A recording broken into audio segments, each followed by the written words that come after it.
dari kitab renungan GSJ Ebenezer Gandumas itu sekarang ada di Mazmur, pembaca Mazmur 119 ayat 121 sampai 128. Mazmur 119 ayat 121 sampai 128. Demikian firman Tuhan. Aku telah menjalankan hukum dan keadilan. Janganlah menyerahkan aku kepada pemerasku. Jadilah jaminan bagi hamba-Mu untuk kebaikan. Janganlah orang-orang yang kurang ajar memeras aku. Mataku sangat merindukan keselamatan daripada-Mu dan merindukan janji-Mu yang adil. Perlakukan hamba-Mu sesuai dengan kasih setia-Mu dan ajarkanlah ketetapan-ketetapan-Mu kepadaku. Hamba-Mu aku ini, buatlah aku mengerti supaya aku tahu peringatan-peringatan-Mu. Waktu untuk bertindak telah tiba bagi Tuhan. Mereka telah merombak Taurat-Mu. Itu sebabnya aku mencintai perintah-perintah-Mu lebih daripada emas, bahkan lebih daripada emas tua. Itulah sebabnya aku hidup jujur sesuai dengan segala titah-Mu. Segala jalan dusta aku benci. Ya Bapak Ibu, kalau kita memperhatikan ayat ini, banyak penafsir yang mengatakan lebih condong kepada penulisnya adalah Raja Daud. Ya, kita bisa memperhatikan betapa pengalaman rohani Daud bersama Tuhan itu luar biasa. Jatuh bangun dari mengikut Tuhan, karena kerinduan dia bersama Tuhan begitu dalam, sehingga di sini katakan bahwa Daud selalu berkata, ingatlah bahwa Tuhan itu baik. Dan juga dia berkata, ingatlah bahwa Tuhan itu setia. Lalu dia katakan lagi bahwa ingatlah Tuhan selalu tepati janjinya. Amin. Sependapat dengan Raja Daud bahwa Tuhan itu baik meskipun realitanya kita menghadapi kenyataannya seolah-olah Tuhan tidak baik, karena Tuhan belum saatnya menjawab doa-doa kita, belum saatnya Tuhan menolong. Tapi Daud berkata Tuhan itu tetap baik. Dia juga berkata Tuhan itu setia, meskipun realitanya kadang-kadang kita yang berkata, ya bukannya seolah-olah itu Tuhan tinggalkan kita. Kalau kita merasa hidup kita senang, hidup kita sedang sehat, hidup kita, keluarga kita baik-baik, pekerjaan kita, usaha kita baik-baik, kita merasa Tuhan itu setia. Lalu tapi tiba-tiba Tuhan izinkan usaha kita nggak baik, rumah tangga kita sedang broken, ada kejadian konflik-konflik terjadi dalam rumah tangga, hubungan suami dengan istri atau orang tua dan anak, atau mertua dengan menantu. Lalu kita katakan Tuhan itu tidak setia. Hanya karena persoalan keadaan kita gampang mudah berkata Tuhan tidak setia. Beda dengan Daud, dia telah berkata Tuhan setia. Lalu dia katakan juga Tuhan selalu tepat menepati janjinya. Kalau Tuhan berkata dia berjanji, pasti dia menepati. Beda halnya kita sebagai umatnya, gampang berjanji tapi gampang mengingkari. Kau yang berjanji, kau yang mengingkari, ya kan? Mudah sekali berkata-kata, badan penuh dengan dusta. Nah, tapi Tuhan selalu, kalau aku berkata, aku akan selalu bersamamu. Yes, Tuhan akan selalu bersama dengan kita. Walaupun Tuhan izinkan kita masuk di dalam berbagai persoalan, pencobaan atau lembah-lembah kekelaman. Tetapi Tuhan berkata, aku sekali-kali tidak akan pernah meninggalkan engkau. Di situ Tuhan tetap setia, tetap baik, dan tidak pernah ingkar dalam janjinya. Amin. Inilah yang Daud rasakan pengalaman dia bersama Tuhan. Sepanjang minggu nanti Bapak Ibu yang ikut host family ya, pasti akan berdiskusi pengalaman tentang firman Tuhan yang disampaikan kemarin. Pengalaman rohani bersama Tuhan. Pasti nanti di dalam kelompok-kelompok kita akan berdiskusi, menceritakan, bukan diskusi bagaimana pengalaman Bapak Ibu rasakan. Satu pasangan pasti merasakan hal yang berbeda-beda. Tetapi maukah Walaupun kita punya pengalaman pahit atau pengalaman senang, pengalaman duka atau sukacita, tapi kita mau berkata seperti Daud bahwa Tuhan itu baik, Tuhan itu setia, dan Tuhan selalu menepati janjinya. Amin. Janji Tuhan tidak pernah selalu terlambat dan tidak pernah selalu kecepatan, tapi yang pasti tepat pada waktunya. Amin. Nah, pengalaman rohani bersama Tuhan itu ya yang harus kita rasakan. Kalau Tuhan katakan itu baik dan kita mau mengalami mujizat Tuhan di dalam kesehatan, maka Tuhan izinkan kita mengalami sakit penyakit. Supaya kita merasakan minta pertolongan Tuhan bahwa Tuhan itu sanggup menyembuhkan kita dari sakit penyakit. Kalau kita katakan, oh Tuhan itu luar biasa, Tuhan itu hebat, Tuhan itu bisa memulihkan ekonomi kita, rumah tangga kita, pekerjaan usaha kita. Yes, kalau kita mau merasakan mujizat, pemulihan ekonomi, pekerjaan usaha kita mengalami breakthrough, terobosan baru dalam Tuhan, maka kadang-kala Tuhan izinkan kita masuk di dalam perusahaan perekonomian. Entah usaha bangkrut karena ya dibohongi partner kerja, dicurangi oleh partner kerja, Tuhan izinkan. Kalau kita mau merasakan bahwa Tuhan sanggup memulihkan usaha pekerjaan kita, Tuhan sanggup memulihkan, asal kita tetap berserah pada Tuhan. Di sini yang Daud alami. Bayangin Bapak Ibu, Daud dikatakan Tuhan yang sangat cinta, Tuhan mengasihi Tuhan, dia mengalami kepahitan dalam hidupnya. Tapi berarti bukan dia jauh dari Tuhan, tetap dia dekat sama Tuhan. Kepahitan apa sih? Ya dibencilah dengan orang yang paling terdekat yang dia kasih. Siapa yang membenci dia? Absalom anaknya yang memberontak. Lalu itu yang kedua. Yang pertama Saul mertuanya. Bayangin mertua dengan menantu versus. Karena apa? Iri hati dan lain-lain. Tapi Daud tetap memandang bahwa Tuhan itu baik, walaupun dia dibenci, dia tetap menghormati. Saul itu adalah raja, Saul itu adalah bapak mertuanya. Dia menghormati dan dia tidak membalas dendam. Dia tetap serahkan saja kepada Tuhan. Yang kedua, Absalom belum waktunya dihasut oleh tentaranya, pegawai-pegawainya supaya memberontak dan cepat jadi raja. Apa nggak sakit? Kembali lagi, Daud yang tadi asik-asik memerintah, mengendalikan perekonomian kerajaan Israel, tiba-tiba dia harus keluar dari istana ke tempat persembunyian. Karena apa? Dikejar-kejar oleh Saul maupun Absalom yang ingin membunuhnya.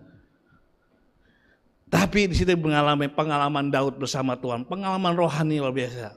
Dia tetap berkata bahwa Tuhan itu baik, Tuhan itu setia, dan Tuhan pasti akan menepati janjinya.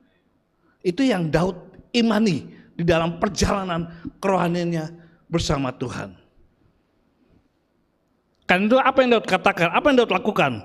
Karena itu untuk tetap mengalami pengalaman rohani bersama Tuhan, yaitu mengalami mujizat Tuhan di dalam persoalan hidup kita, dua hal yang Daud tetap lakukan adalah tetap percaya dan melakukan perintah firman Tuhan. Tetap andalkan Tuhan dengan berdoa dan banyak berdoa kepada Tuhan. Amin. Mempercayai firman Tuhan di tengah-tengah persoalan hidup kita. Jangan mempercayai berita-berita orang dari orang luar. Itu hoak, belum tentu benar kebenarannya, malah hoak, dan itu menghancurkan iman kita. Amin. Jangan gampang mudah terima isu-isu negatif dari berita-berita dunia ini. Apakah bicara media sosial, soal hidup kita, soal perekonomian masa depan kita, bangsa kita. Tetaplah percaya firman Tuhan. Meskipun itu ada benarnya, tetap percayalah pada Tuhan. Tetap percaya pada firman Tuhan. Bahwa firman Tuhan itu adalah jalan kebenaran dan hidup. Bahwa firman Tuhan itu ada pelita bagi hidup kita. Dia akan menjadi terang perjalanan kehidupan kita bersama Tuhan. Sehingga kita bisa mengalami pengalaman rohani bersama Tuhan. Tetap mempercayai firman Tuhan. Masalahnya kita mau mempercayai firman Tuhan, yes ketika kita mendengar firman Tuhan, atau yes ketika kita doa-doa kita dijawab. Tapi ketika kita jarang dengar firman Tuhan, apalagi doa kita dijawab, Sungguh sulit kita mempercayai firman Tuhan, betul? Apalagi yang malas baca Alkitab. Oh, dengan firman Tuhannya kalau ikut ibadah doa pagi, kalau ikut doa siang, kalau ikut host family dengan firman Tuhan, kalau ikut beribadah raya pada hari Minggu, barulah baca firman Tuhan, barulah dengar firman. Imannya kurang kuat, kenapa? Sedikit mendengar makanan rohani. Daud selalu berkata, kesukaan dia ialah Taurat firman Tuhan. Bahkan dikatakan, aku selalu rindu mencari firman-Mu. Wow, rindu dia bukan karena, aku rindu kepada Tuhan karena Tuhan itu baik. Bukan itu. Dia rindu kepada Tuhan karena Tuhan itu memang sangat baik. Dalam keadaan suka dan duka dia percaya Tuhan itu baik. Karena Tuhan adalah sumber pertolongan hidupnya. Amin. Membaca. Untuk kita banyak mempercayai firman Tuhan, langkahnya ya harus banyak baca firman Tuhan. Bukan hanya di dalam ada pertemuan ibadah, itu bagus dan sangat bagus. Terlebih lagi di setiap kesempatan. Di tengah kita ada sibuk bekerja, sibuk dan keadaan, adakah kita sempat baca firman? Baca firman seperti itu, kesukaanku ialah Taurat Tuhan. Bukan baju yang indah, mobil yang mewah, metik, wah, adas, rumah punya permata emas berbatang-batang. Enggak. Kesukaannya Daud adalah Taurat firman Tuhan, bukan harta duniawi. Tidak salah kalau Tuhan izinkan, tetapi yang terpenting harta yang terindah. Bahkan dikatakan lebih indah firman Tuhan itu daripada emas tua sekalipun. Wow, lebih indah. Masalahnya keindahan, kehebatan firman Tuhan itu. Masalahnya kalau ketika kita mau beribadah, sehingga kita kurang merasakan, bahkan sering meragukan. Ya, aku percaya firman Tuhan, tapi ketika menghadapi persoalan, lupa mengandalkan firman Tuhan. Langsung sakit dikit berobat, lupa enggak berdoa dulu kepada Tuhan. Ada masalah, lari pada orang lain. Ada masalah keuangan, minjem, hutang, piutang. Padahal kita tahu bahwa Tuhan sumber berkat. Enggak cepat-cepat berlutut di kaki Tuhan berdoa, Tuhan tolonglah saya. Seperti Daud, ketika ada persoalan dia langsung kabur, tapi dia tetap mencari Tuhan, tidak minta pembelaan diri atau dia melawan, berusaha untuk memenangkan peperangan melawan mertuanya atau anak Absalom. Tapi dia tetap berserah pada Tuhan. Dia tahu firman Tuhan itu sumber pertolongan. Amin. Mencari jodoh juga demikian. Oh, jodoh langsung dari media sosial, pamer.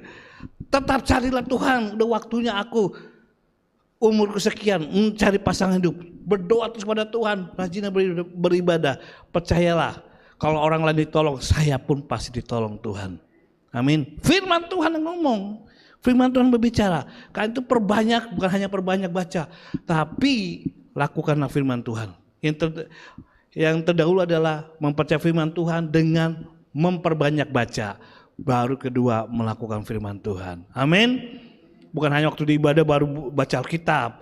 Udah kita nggak bawa HP lagi. Tapi nggak apa-apa, itu mempermudah kita untuk baca firman Tuhan. Betul?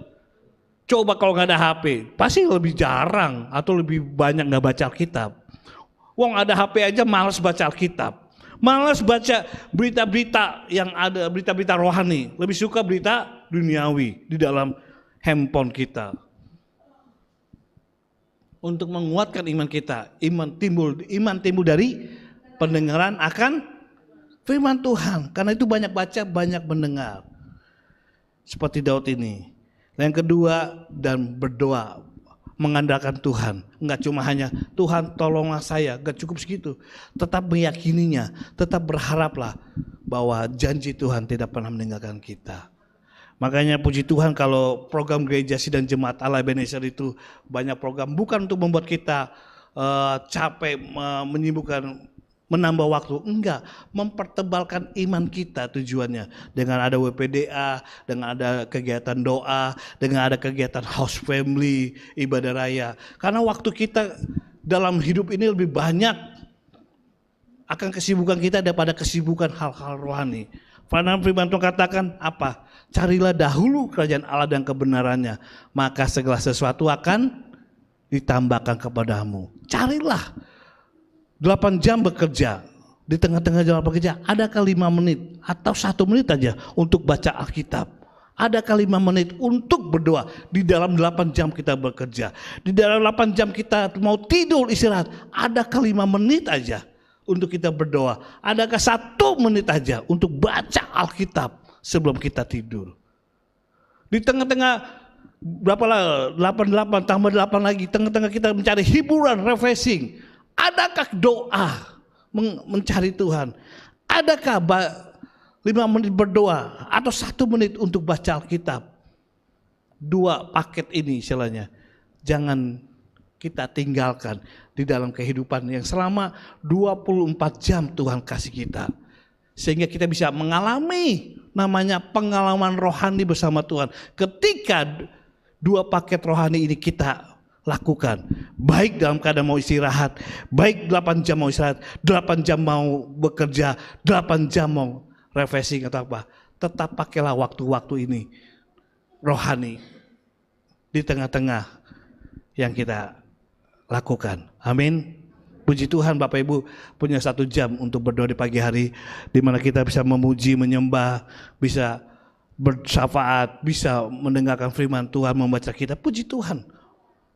Karena firman Tuhan katakan, harta yang paling indah bukan seperti dunia. Harta yang paling indah, harta yang adalah keluarga. Itu kata penyanyi dunia. Tapi kata Mazmur Daud kata, harta yang paling indah itu adalah firman Tuhan. Dia lebih berharga dari emas. Sekalipun emas yang paling tua, paling mahal, tetapi yang paling berharga dan mahal, hartanya adalah firman Tuhan. Tauratmu Tuhan. Amin. Dan terus banyak berdoa. Sehingga kita bisa berkata seperti Daud. Dalam keadaan suka maupun duka, Tuhan itu baik. Dalam keadaan menderita atau senang, Tuhan itu setia. Dalam keadaan sesak atau bahagia, Tuhan selalu menepati janjinya. Amin. Janjimu seperti fajar pagi hari. Janji Tuhan tidak pernah terlambat. Yang sering terlambat doa kita, membaca firman Tuhan, kehadiran kita. Tapi Tuhan selalu hadir tepat pada waktunya. Apalagi janjinya, jika dia berkata, yes, I will, saya mau. Tuhan selalu mau. Kalau kita mau dekat dengan dia. Bahkan Daud berkata, hatiku senang ketika orang mengajak, mari pergi ke rumah Tuhan. Ngapain? Memuji, memuliakan Tuhan. Ngapain? Menyembah Tuhan. Ngapain? Mendengarkan firman Tuhan. Amin. Itulah yang pagi hari ini kita belajar, menyimak, merenungkan kembali tentang pengalaman-pengalaman rohani bersama Tuhan. Saya percaya Bapak Ibu kita semua punya pengalaman yang indah. Selama kita beribadah, selama kita melihat Tuhan, pasti kita punya pengalaman yang indah. Saksikanlah itu nanti di house kita, house family kita masing-masing. Supaya kita bisa di dalam gereja, di luar gereja, kita bisa saling menguatkan satu dengan lain. Bagikan itu dalam grup-grup WA kita, bahwa apa yang saya alami bersama Tuhan, itu akan menguatkan orang lain juga. Kalau orang lain ditolong Tuhan, saya pun juga ditolong Tuhan. Amin. Tujuannya agar kita saling-saling bertumbuh, saling menguatkan, dan saling diberkati oleh Tuhan. Mari kita akan berdoa. Haleluya, haleluya. Terima kasih Tuhan. Nanti Bapak Pendeta Dwiju akan berdoa buat firman Tuhan dan kita semua pada pagi hari ini.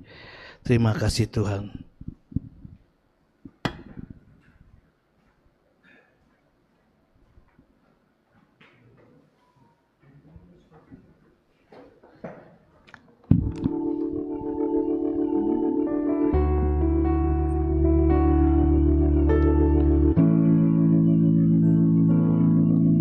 Janjimu seperti fajar pagi hari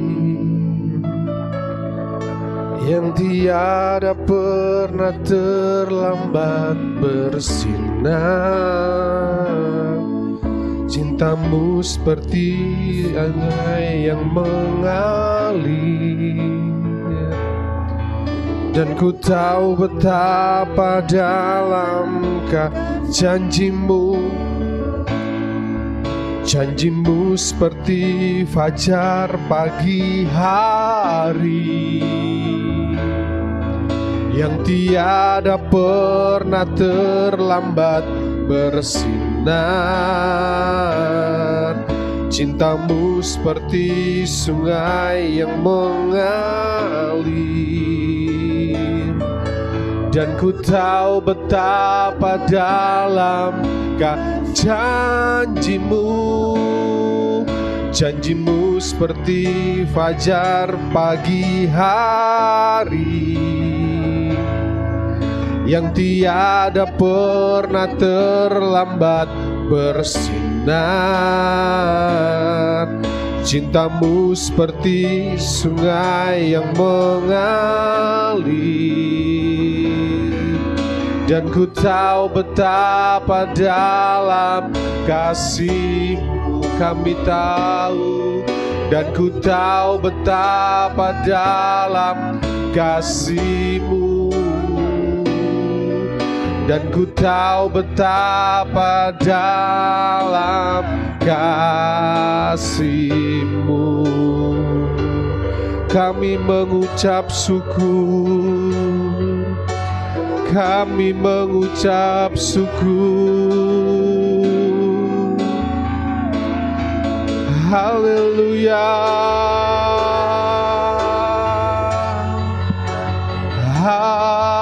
haleluya.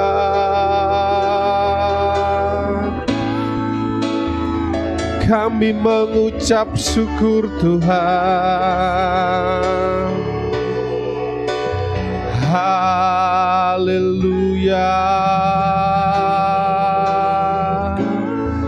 haleluya.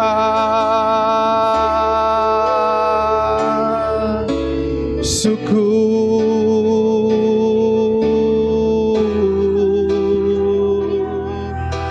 haleluya,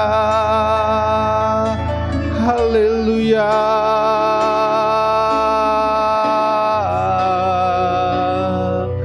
Terima kasih, haleluya,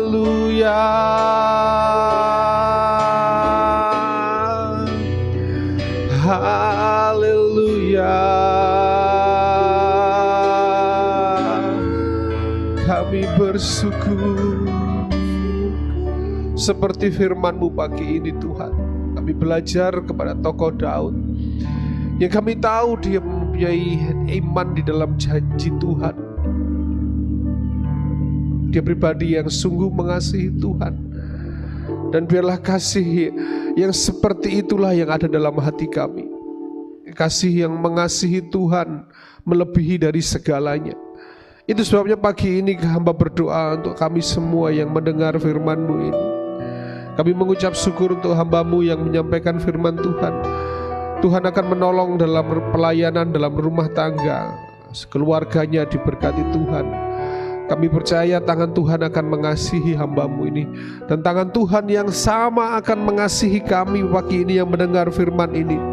Hamba berdoa, baik kami yang mengikuti dalam live streaming, kami yang datang di gereja saat ini, di rumah Tuhan ini, hamba berdoa dengan segala pergumulan yang dihadapi, dengan tantangan hidup yang semakin berat ini, dengan apa yang dihadapi, kalau itu sakit penyakit, Tuhan, sungguh hamba-Mu meminta belas kasihan-Mu. Kalau Engkau mengizinkan belas kasihan-Mu menjamah itu, kami percaya Tuhan akan menyembuhkan. Saat ini pun Tuhan mampu menyembuhkan.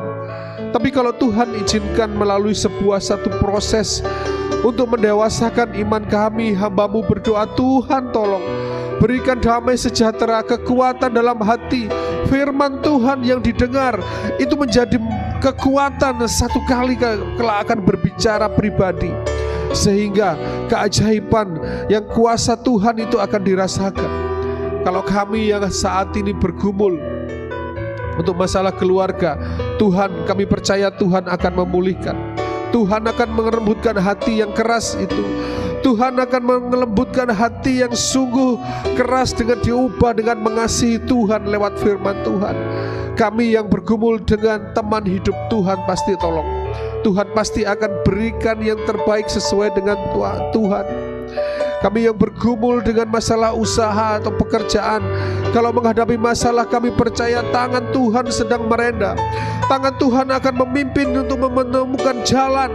Tangan Tuhan akan memberkatinya. Kami percaya rahmat-Mu itu ada dalam kehidupan kami. Hamba berdoa saat ini, yang kami datang di rumah Tuhan dengan segala pergumulan yang dihadapi, rahmat kasih karunia Tuhan akan menyertai. Baik yang live streaming, Tuhan akan bekerja dengan baik dan indah, sehingga kasih Tuhan yang sama ada dalam kehidupan kami, ada dalam ibadah ini, sehingga dalam kasih itu kami melihat kebaikan, kemurahan, dan kasih setia Tuhan dalam kehidupan kami. Sehingga kami percaya pertolongan yang daripada Tuhan akan menyertai kami, dan kami percaya damai sejahtera itu ada dalam kehidupan kami. Terima kasih. Kami juga berdoa untuk seluruh sidang jemaat Tuhan hari ini, bahkan sepanjang masa depan kehidupan kami. Hari ini yang persiapan untuk pergi bekerja, Tuhan tolong diberkati dalam pekerjaan, diberkati dalam perjalanan, baik yang di jalan, di kantor, atau dimanapun Tuhan akan menyertai. Anak-anak kami yang akan pergi sekolah, Tuhan tutup dengan darah Kristus, sehingga dalam damai sejahtera Tuhan tiba di sekolah dalam damai Tuhan. Kami menyerahkan kehidupan seluruh sidang jemaat Tuhan yang bergumul dengan sakit, yang bergumul dengan keluarga, yang bergumul dengan pekerjaan, yang bergumul dengan segala apa yang dihadapi. Kami percaya tangan Tuhan sedang merenda, sehingga kasih Tuhan ada dalam kehidupan kami. Terima kasih. Kami berdoa untuk bangsa ini. Tuhan pasti akan menolong bangsa ini. Lewat pemimpin bangsa ini, Tuhan akan mengerjakan. Meskipun mereka belum kenal Tuhan, itu sebabnya ada kami yang kenal Tuhan mendoakan mereka, sehingga kuasa Tuhan akan menjamah mereka. Hidup mereka pun akan takut akan Tuhan. Kami berdoa untuk kota Surabaya, biar damai sejahtera ada dalam kota ini.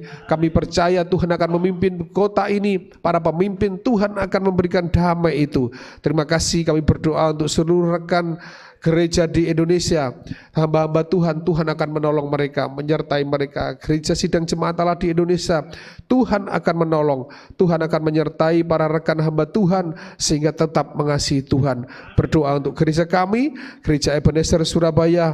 Kami berdoa untuk Bapak Gembala, Wakil Gembala, Majelis Gereja, staf pastoral, Tuhan, para pengerja, Tuhan akan menolong, menyertai, memberkati, sehingga kasih Tuhan, biarlah kami dipimpin untuk semakin mengasihi Tuhan dalam sepanjang kehidupan kami. Terima kasih Bapa. Kami akan meninggalkan rumah Tuhan ini. Kami percaya rahmat kasih karunia yang datangnya daripada Tuhan kami Yesus Kristus akan menyertai, akan melindungi, dan akan memberkati kehidupan kami sekarang sampai selama-lamanya. Kita semua percaya berkata amin. Tuhan memberkati. Selamat pagi.